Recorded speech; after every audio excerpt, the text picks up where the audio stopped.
নমস্কাৰ সকলোকে পুনৰবাৰ মোৰ চেনেললৈ স্বাগতম জনাই লৈ আহিছোঁ আজিৰ দিনটো ৰাশিফল। আজি হৈছে 22 মে 2026 অসমীয়া 7 জেঠ শুক্ৰবাৰ। আজি সূৰ্যোদয় সময় পুৱা 4:18 আৰু সূৰ্যাস্ত সময় 5:56। আজি হৈছে জ্যৈষ্ঠ তিথি আৰু শুক্লপক্ষ। আজিৰ দিনটো প্ৰথম ৰাশি হ'ল মেঘ ৰাশি। আপোনাক ঈৰ্ষা কৰা মানুহে আপোনাৰ বিষয়ে গুজব কৰিব পাৰে। বেয়া সংগ এৰাই চলিব লাগে।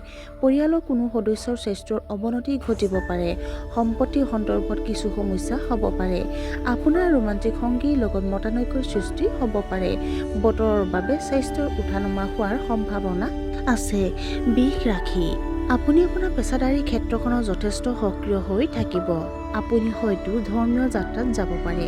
আপুনি আপোনাৰ বয়োজ্যেষ্ঠসকলৰ আশীৰ্বাদ লাভ কৰিব। আপোনাৰ প্ৰবল ইচ্ছাশক্তিৰ প্ৰশংসা কৰা হ'ব। আৰ্থিক লেনদেনত সাৱধান হোৱা উচিত। সম্পত্তিৰ বিবাদ তৃতীয় পক্ষৰ মধ্যস্থতাকাৰীত সমাধান কৰিব পাৰিব। মিথুন ৰাশি। আপুনি আপোনাৰ অন্তৰ্নিহিত চিন্তাবোৰ কেৱল আপুনি বিশ্বাস কৰা সকলৰ লগতহে শ্বেয়াৰ কৰিব লাগে।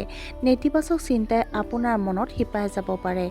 খৰখেদাকৈ লোৱা সিদ্ধান্তত বিপদত পৰাৰ সম্ভাৱনা আছে। অসততাৰ বাবে আপুনি বিপদত পৰিব পাৰে। অপ্ৰয়োজনীয় জটিলতাই আপোনাক দুখৰ সৃষ্টি কৰিব পাৰে।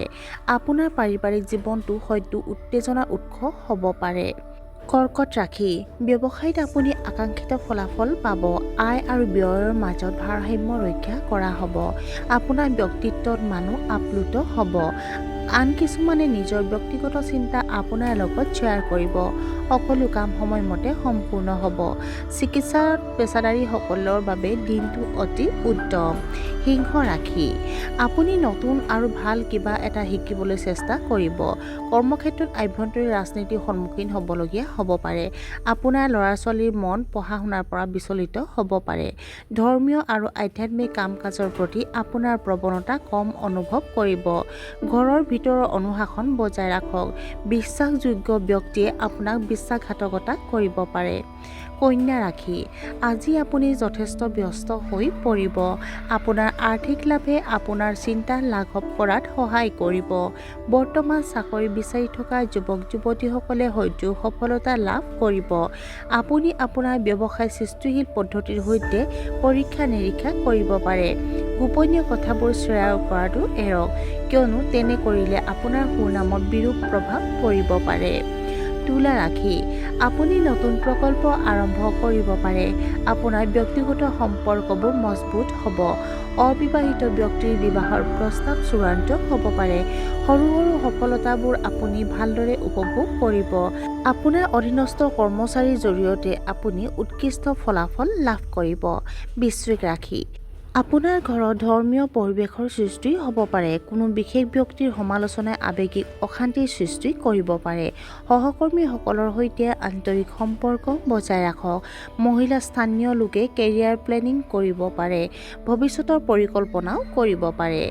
ধনু ৰাশি। আজি মনটো শান্ত কৰি ৰখাটো প্ৰয়োজন। প্ৰতিযোগীৰ পৰা প্ৰত্যাহ্বানৰ সন্মুখীন হ'ব পাৰে। আপোনাৰ শহুৰেকক লৈ কিছু চিন্তা থাকিব। গৱেষণা সম্পৰ্কীয় কাম-কাজৰ প্ৰতি আপুনি নিজকে আকৰ্ষিত হোৱা দেখিব।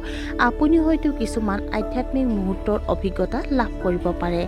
আপোনাৰ পৰিকল্পনা কাৰো লগত শ্বেয়াৰ নকৰিব। মকৰ ৰাশি। আপুনি নিষ্ঠাৰে নিজৰ দায়িত্ব পালন কৰিব। সহকৰ্মীসকলৰ সৈতে আপোনাৰ সম্পৰ্ক সুষম হৈ থাকিব। ভাষণত মধুৰতা বজাই ৰাখিব লাগে।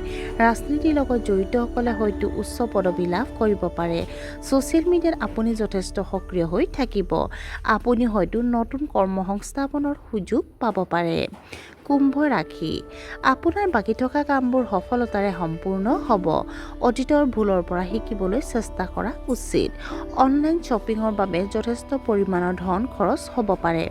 ছাত্ৰ-ছাত্ৰীসকলে পঢ়া-শুনাত ব্যতিক্ৰমীভাৱে ভাল প্ৰদৰ্শন কৰিব। বিৰোধীয়ে আপোনাৰ কামত বাধাৰ সৃষ্টি কৰিব পাৰে। বন্ধু-বান্ধৱীৰ সৈতে গুৰুতৰ বিষয়ৰ আলোচনাত লিপ্ত হ'ব পাৰে। আৰু আজিৰ দিনটোৰ শেষৰ ৰাশিটো হৈছে মীন ৰাশি।